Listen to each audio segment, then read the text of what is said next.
Olá, turma! Vamos para mais uma aula, né? Nossa quarta aula de clínica médica. Eu sou a professora de vocês, enfermeira Vanusa Ribeiro.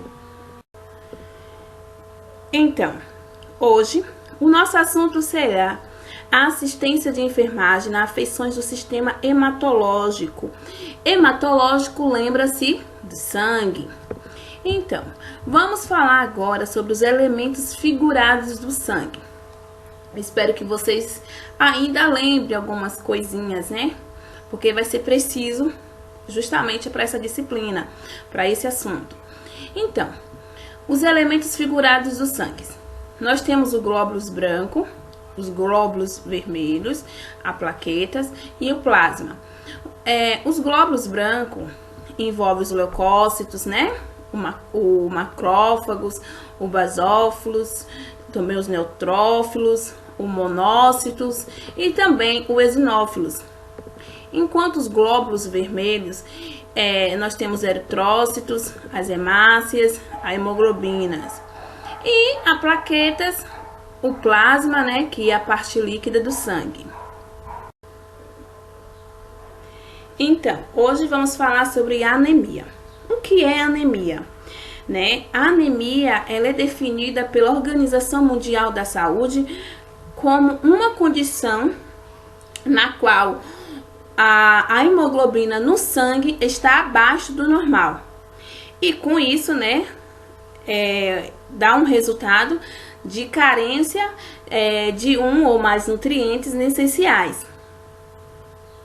E diz, se haver anemia, quando a concentração da hemoglobina sanguínea diminui, os níveis arbitrados pela Organização Mundial da Saúde de 13 GDL para homem e 12 GDL para mulheres e 11 para gestante e criança entre 6 meses e 6 anos, ok? A anemia ela pode ser causada por deficiências de vários nutrientes, como ferro, zinco, vitamina B12 e também de proteínas, ok? Etiologia. As causas principais de anemia são a perda excessiva de sangue, deficiência e também anomalias de produção de hemácia e destruição excessiva de hemácia. Então, já defini para vocês o que é uma anemia, o que é anemia, pela Organização Mundial da Saúde. Dividi o assunto agora falando sobre as anemias. E agora eu vou falar para vocês de anemias ferropriva, que é um caso, ela é muito mais comum que as demais. Porque assim, segundo pelos dados da Organização Mundial da Saúde, estima-se que 90% das anemias é causada pela carência de ferro, entendeu? Por quê? O ferro, ele é um nutriente essencial para a vida e ele atua principalmente na síntese, ou seja, ele atua na fabricação das células vermelhas do sangue e também no transporte do oxigênio para todas as células do corpo. E quais são os sintomas? Os sinais e sintomas da carência de ferro são inespecíficos. Ou seja, ele, para ser identificado, necessita-se de exame de laboratórios, ou seja, de sangue, para que seja confirmado o diagnóstico de anemia ferropriva.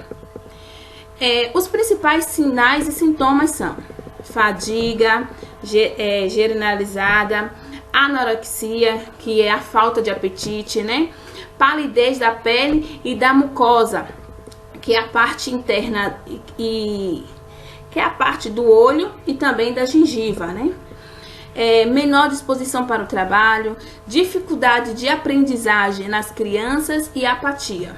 O tratamento da anemia ferropriva, ela cura-se mais ou menos em 2 a 3 meses, com a administração de sulfato ferroso oral, além de uma dieta rica em carnes vermelhas, vegetais de folhas escuras E também contém muito ferro, né? Porque as folhas, os vegetais de folhas escuras contém muito ferro.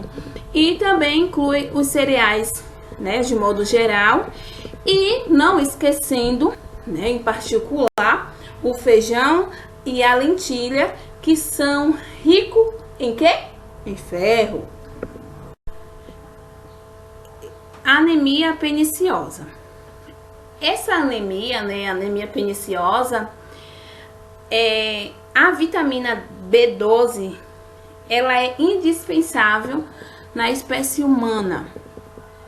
E também, né, para a proliferação dos glóbulos do sangue e para a manutenção da integridade das células nervosas.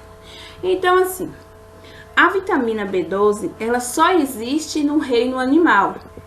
Os vegetarianos, né, que são restritos, que no caso eles não comem nenhum produto de origem animal, que no caso, né, é raríssimo no Brasil. E eles desenvolvem essa carência, né?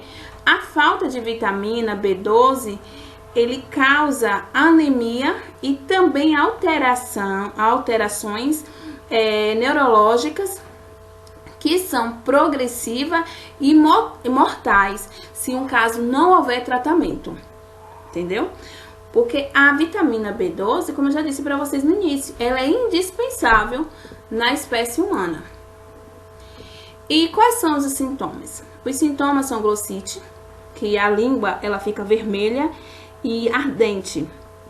Aí surge dormência, depois a falta de sensibilidade nas extremidades e também a deterioração mental, que é irreversível. O diagnóstico é o hemograma, né? Faz o hemograma. E o tratamento consiste, né, na reposição dessa B12, que é através de injeção intramuscular, que, como eu disse para vocês, né, de vitamina B12. 2 ou 3 dias após a primeira injeção, o paciente ele sente-se eufórico, bem disposto e também com apetite. A anemia, ela cura-se em poucas semanas.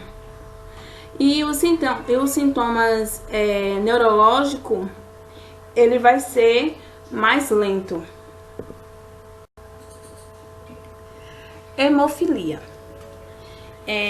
Esse tipo, né, de patologia, ela é genética hereditária. E ela se caracteriza, né, por uma desordem no mecanismo de coagulação do sangue, e ela se manifesta exclusivamente no sexo masculino.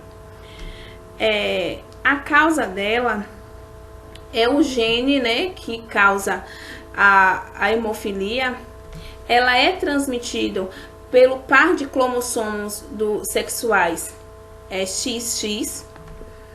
E assim, em geral, as mulheres, elas não desenvolvem a doença, mas elas são portadoras do defeito, entendeu? O filho do sexo masculino, ele pode manifestar a enfermidade. O diagnóstico, né, nos quadros graves e moderados, o sangramento, ele repete-se espontaneamente. Os episódios de sangramento podem ocorrer logo nos primeiros anos de vida do paciente, sob a forma de equimose, que é aquelas manchas roxas, e que se torna mais evidente quando a criança começa a andar e a cair. Nos quadros leves, o sangramento ocorre em situações como cirurgia, a extração de dente e também de trauma. O tratamento, quanto mais precoce for, né, o início do tratamento, menores serão as sequelas, né, que deixarão o sangramento. Então, assim, o paciente deve ter em casa dose de urgência, que a gente chama de fator anti-hemofólico. que ele é específico para esse caso, entendeu? E no caso tem que ser treinado para aplicá-la, no caso em si mesmo, né? Assim quando aparecer os sintomas, né, ele vai logo, aplica e aparece, né, desaparece os primeiros sintomas. Cuidados de enfermagem.